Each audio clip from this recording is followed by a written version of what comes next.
É certo que quanto mais despojados nós vamos, mais o Evangelho é anunciado com franqueza. E como semente não revestida, caída na terra, ela germina imediatamente, e mais também mais facilmente. Olá, um bom dia, paz e bem, feliz, abençoado sábado para você, para a sua família. Hoje é 25 de abril. Celebramos na igreja hoje São Marcos Evangelista. Por isso, a gente muda de evangelho. Estávamos escutando o evangelho de João, hoje o evangelho próprio, de Marcos, capítulo 16, versículos de 15 até 20.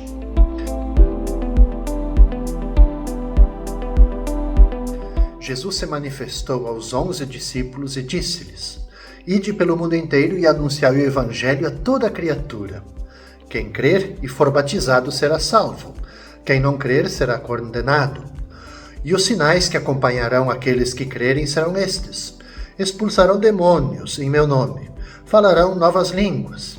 Se pegarem serpentes ou beberem algum veneno mortal, não lhes fará mal algum. Quando impuserem as mãos aos doentes, eles ficarão curados. Depois de falar com os discípulos, o Senhor Jesus foi levado ao céu e sentou-se à direita de Deus. Os discípulos então saíram e pregaram por toda parte. E o Senhor os ajudava e confirmava a sua palavra por meio dos sinais que a acompanhavam.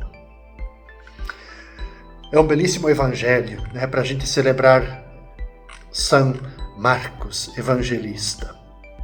É a conclusão do evangelho original de Marcos, onde que a gente encontra então esse discurso missionário. Jesus que envia os seus discípulos a levar o evangelho a todas as criaturas. Onde quer que vão, em todas as terras, todas as culturas, os discípulos de Jesus, que somos nós hoje, e assim é de todos os tempos, devem anunciar a boa notícia, proclamar o evangelho a toda a criação. Aliás, evangelho é isso, é boa, a tradução é boa notícia.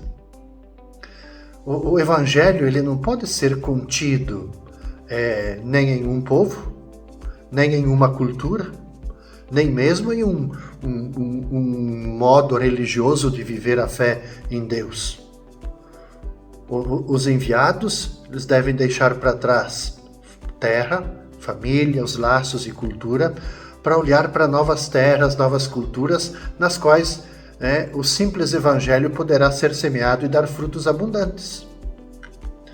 Portanto, o que se pede, no fundo, para a gente ser de fato discípulos, missionários, que dão testemunho, é obra de despojamento.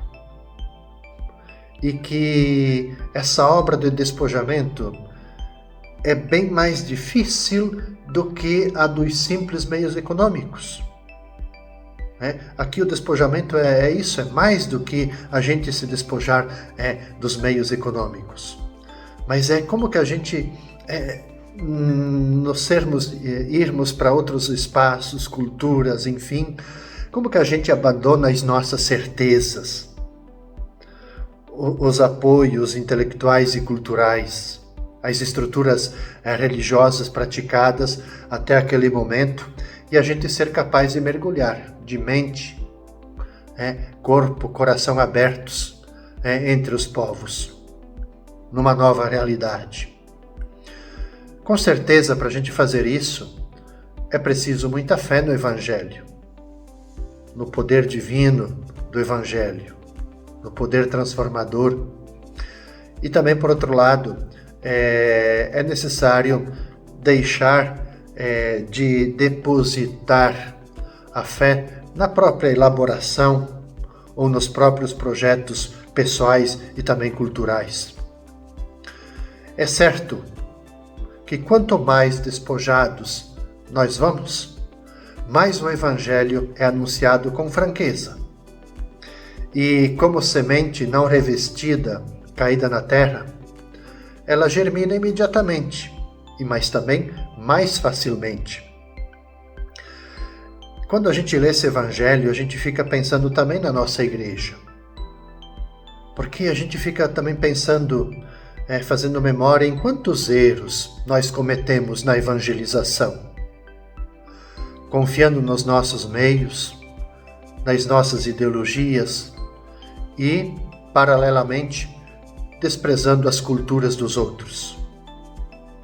Me parece que a grande tarefa dos cristãos é essa: a gente ir sem uma febre proselitista, de buscar converter, sem tentar ganhar fiéis a todo custo, percorrendo os mares e terras como os fariseus.